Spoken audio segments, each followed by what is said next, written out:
বন্ধুরা, আজকে ফুলকপি আলু দিয়ে দারুণ টেস্টি রেসিপি বানিয়ে নিলাম।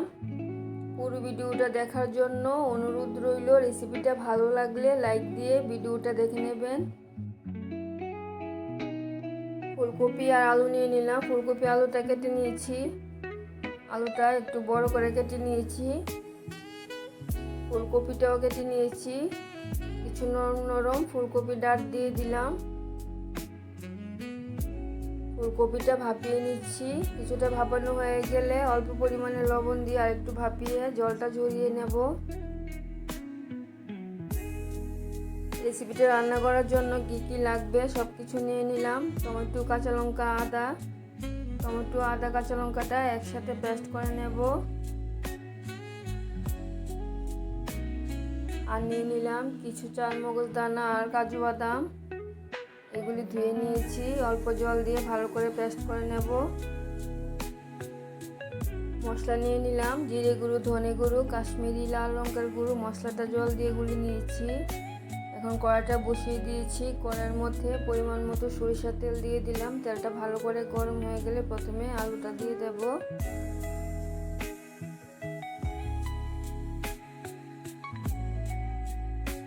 আলুর মধ্যে অল্প পরিমাণে হলুদ দিয়ে আলুটা ভালো করে ভেজে নেব।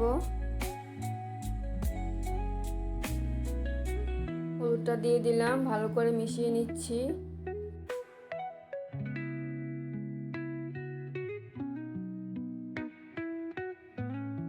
আলুটা একদম ভালো করে ভেজে নিয়েছি, নামিয়ে নেব।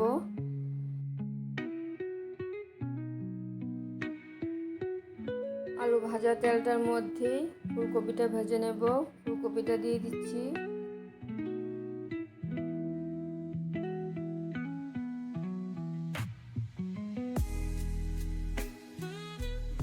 ফুলকপিটাও নাড়ে চাড়িয়ে দিয়ে ভালো করে ভেজে নেব।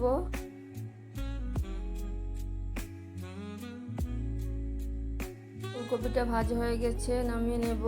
কড়াইটার মধ্যে আবার পরিমাণ মতো সরিষার তেল দিয়ে দিলাম। তেলটা ভালো করে গরম হয়ে গেলে ফোড়নে দিয়ে দেব 5 ফোড়ন, তেজপাতা, শুকনো লঙ্কা, এলাচ, দারচিনি, 2-3টে লবঙ্গ।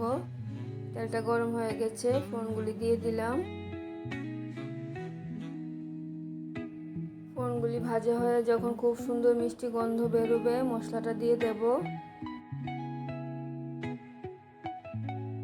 মশলাটা ভালো করে কষিয়ে নেব।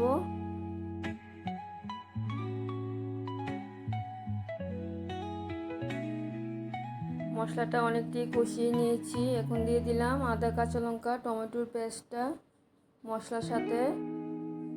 টমেটো, আদা, কাঁচা লঙ্কার পেস্টটা ভালো করে কষিয়ে নেব। টমেটোর টক ভাবটা ব্যালেন্স করার জন্য সামান্য চিনি দিয়ে দিলাম। চিনিটা দিয়ে ভালো করে মিশিয়ে নিয়েছি। এখন দিয়ে দিলাম হলুদ আর লবণটা। হলুদ আর লবণটা ভালো করে মিশিয়ে টমেটোর পেস্টটা ভালো করে কষিয়ে নেব। টমেটোর পেস্টটা অনেকটাই কষিয়ে নিয়েছি। এখন দিয়ে দেব চালমগজ দানা আর কাজু বাদামের পেস্টটা। এটা টমেটোর পেস্টের সাথে ভালো করে মিশিয়ে নিচ্ছি। মিক্সিটা ধুয়ে কিছুটা পরিমাণে জল দিয়ে দিলাম।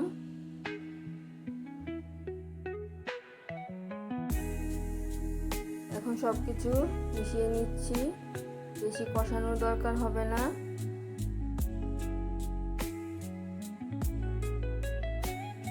অল্প কষানো হয়ে গেলে ভেজে রাখা ফুলকপি আর আলুটা দিয়ে দেব।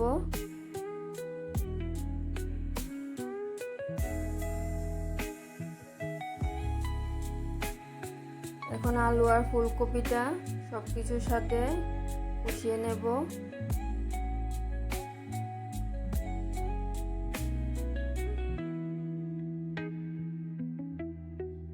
ফুলকপি আর আলু অনেকটাই কষিয়ে নিয়েছি, একদম নিচে লেগে যাচ্ছে। এখন পরিমাণ মতো গরম জল দিয়ে দেব।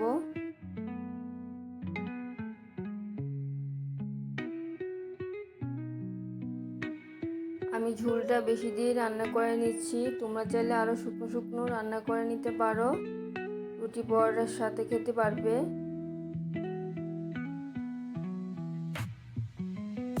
এখন ঝোলের সাথে আলু আর ফুলকপিটা সিদ্ধ করে নেব।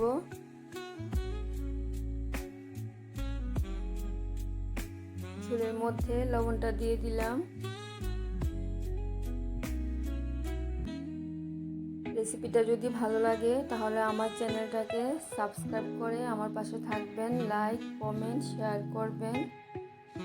একটু কাঁচা লঙ্কা চিড়ে দিয়ে দিলাম।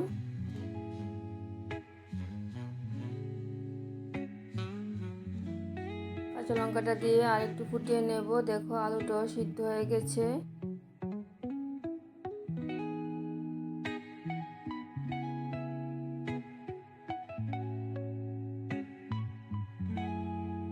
রেসিপিটা একদম হয়ে আসছে। এখন দিয়ে দেব অল্প পরিমাণে গরম মশলা গুঁড়ো,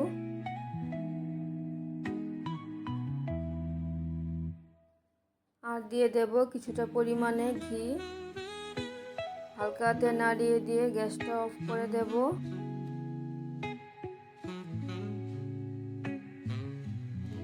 রান্নাটা আমার একদম কমপ্লিট হয়ে গেছে। কিছুক্ষণ সময়ের জন্য ঢাকা দিয়ে রেখে দেব।